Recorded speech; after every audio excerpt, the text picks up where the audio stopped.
तो इजराइल की ओर से अपनी ओर से ईरान की न्यूक्लियर साइट्स को टारगेट करते हुए जिस तरीके से ताबड़तोड़ हमले किए गए, उसके बाद से ईरान की तरफ से भी जवाबी पलटवार के तौर पे इजराइल के अलग अलग शहरों को टारगेट किया गया, जिसके बाद तबाही का मंजर देखने को मिल रहा है। और यही वजह है कि आज तीसरा दिन है जब दोनों ही देशों के बीच जो जंग है वो और ज्यादा विकराल रूप लेता दिखाई दे रहा है। संभावना इस बात को लेकर के है कि जिस तरीके से ताबड़तोड़ हमले जारी हैं, ये युद्ध फिलहाल रुकने वाला नहीं है और इसी वजह से कई देश जो है इस बीच मध्यस्थता तो कर रहे हैं, लेकिन संभावना इस बात की बहुत कम है कि दोनों देश रुकने वाले हैं। लेकिन इजराइल की ओर से भी ये साफ कर दिया गया कि रडार पे खामनेई भी है। तो क्या अब युद्ध का सायरन बज गया है, विश्व युद्ध का सायरन बज गया है? इस बीच जिस तरीके से शुरुआत हुई पूरे युद्ध की वो क्या था, ये जान लीजिए। इजराइल ने ऑपरेशन राइजिंग लाइन की शुरुआत की। इजरायली ऑपरेशन में ईरान के 9 वैज्ञानिक 20 कमांडर ढेर हो गए। इसके बाद ईरान ने पलटवार किया, इसे 2 प्रॉमिस 3 का नाम दिया।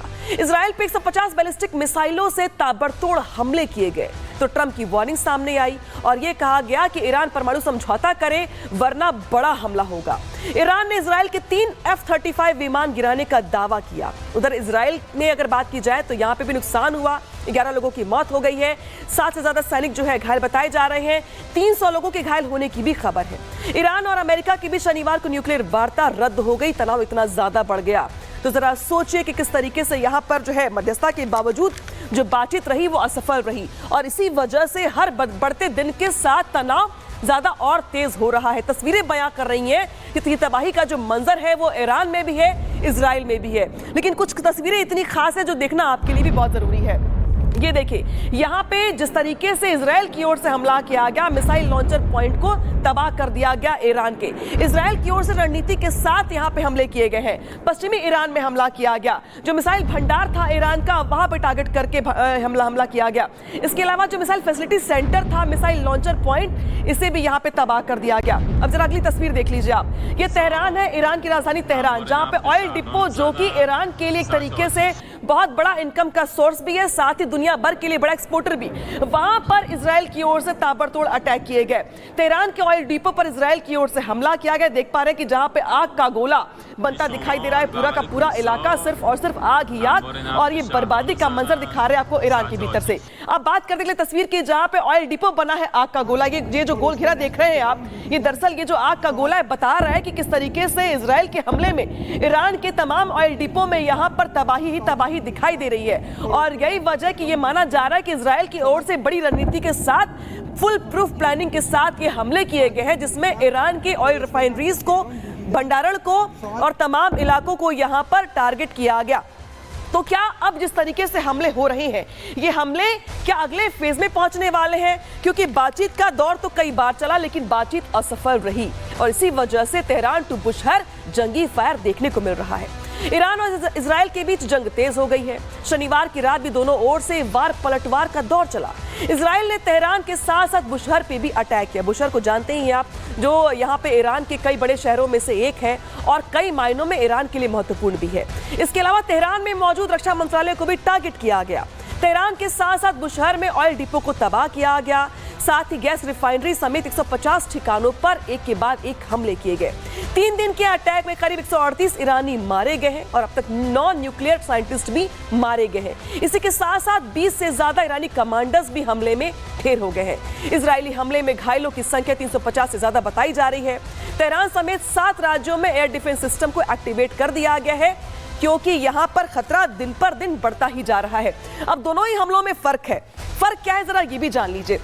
इजराइल की ओर से रणनीति के साथ ईरान के उन इलाकों को टारगेट किया जा रहा है जहां पे उसके सैन्य बेस है, ऑयल डिपो है या गैस के भंडारण है, जबकि ईरान की ओर से इजराइल की अगर बात की जाए तो वहां से टारगेट किया जा रहा है रिहायशी इलाकों को, चाहे वो हाइफा हो चाहे वो तेल अवीव हो। यानी कि ईरान और इजराइल के बीच युद्ध और वार पलटवार के बीच जो ये फर्क है, ये समझना आप लोगों के लिए बहुत जरूरी है। तस्वीरें इस बीच और खास हो जाती हैं, जहां पे देखिए इजराइल की अगर बात करते हैं तो ईरान ने यहाँ पे बैलिस्टिक मिसाइलों को दागा है और यही वजह है कि यहाँ पे बीजमैन इंस्टीट्यूट इंस्टीट्यूट पे हमला किया गया है और तेल अवीव का ये इलाका है जहां पर ईरान की ओर से एक के बाद एक बैलिस्टिक मिसाइलों से दाग करके नुकसान पहुंचाने का पूरा प्रयास किया गया है।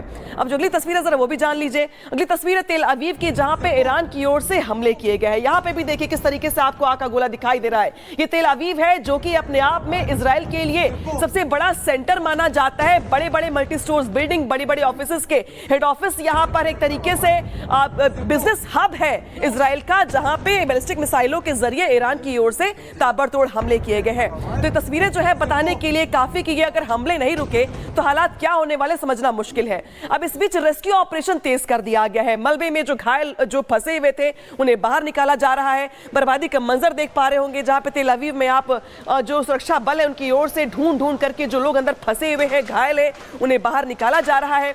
जिन्हें इलाज की जरूरत है उन्हें हॉस्पिटल पहुंचाया जा रहा है। मलबे में दबे लोगों का यहां पर ऑपरेशन किया जा रहा है। रेस्क्यू ऑपरेशन जो है चला करके उन्हें बाहर निकाला जा रहा है। साथ ही जो अगली तस्वीर है वो भी देख लीजिए आप। यहाँ पे हाइफा में बिल्डिंग को टारगेट किया गया है। यहाँ पे जो इमारत है इसे ध्वस्त कर दिया गया है। जो इमारत देख रहे हैं आसपास के इलाकों में उन्हें ध्वस्त कर दिया गया। देखिए जैसे यहाँ पे विस्फोट होता है वैसे जो इमारत तो भरभरा के नीचे गिर जाती है। तो ये बड़े हमले जो ईरान की ओर से किए गए जवाबी पलटवार के तौर पे ये यहाँ पे इजराइल को भी काफी चोट पहुंचा रहे हैं। और इसीलिए कहा जा रहा है कि जिस तरीके से इजराइल के हमले के बाद ईरान भी चुप होने का नाम नहीं ले रहा है, शांत होने का नाम नहीं ले रहा है, क्योंकि ईरान की ओर से साफ कह दिया गया है कि जब तक इजराइल अपनी ओर से हमले रोकेगा नहीं, हमारी ओर से भी पलटवार बंद होगा नहीं। तो ईरान का जो बदला है यहाँ पे साफ तौर पर देखने को मिल रहा है, क्योंकि उसकी ओर से हमले बैक टू बैक हो रही हैं। ईरान का इजराइल पे जबरदस्त हमला सामने आया है, देखने को मिला है। ईरान ने 100 बैलिस्टिक मिसाइलें यहाँ पर बैक टू बैक दागी, तस्वीरें हमने दिखाई भी आपको। ईरान ने मिसाइलों के साथ ड्रोन भी दागे, हालांकि कुछ ड्रोन्स को हवा में मार गिराया गया है, लेकिन कुछ गिर भी गई हैं। इजराइल के 4 शहरों को खास तौर पे ईरान की ओर से टारगेट किया जा रहा है। इजराइल के तेल अवीव और बतयाम पर जानबूझ के ईरान की ओर से हमले किए जा रहे हैं, क्योंकि ये वो शहर है जो इजराइल के लिए भी काफी महत्वपूर्ण है। रेहोवोत और रमत गान में भी मिसाइलें गिरी हैं। कुछ मिसाइलें जगह पे लग भी गई हैं, नुकसान भी काफी हुआ है, तो कुछ को यहाँ पे नाकाम भी कर दिया गया है। ईरान के हमले में इजराइल की कई इमारतें जो है तबाह होती भी दिखाई दे रही हैं। ईरान के हमले में जो 13 इजरायली नागरिक हैं उनकी मौत की खबर भी सामने आ रही है। 300 से ज्यादा लोग घायल भी बताए जा रहे हैं ईरान के इस हमले में। इजराइल में अभी भी रेस्क्यू ऑपरेशन चलाया जा रहा है। जो लोग मलबे में दबे हैं उन्हें बाहर निकाला जा रहा है और घायलों का आंकड़ा और भी बढ़ सकता है, क्योंकि रेस्क्यू ऑपरेशन अभी भी लगातार जारी है।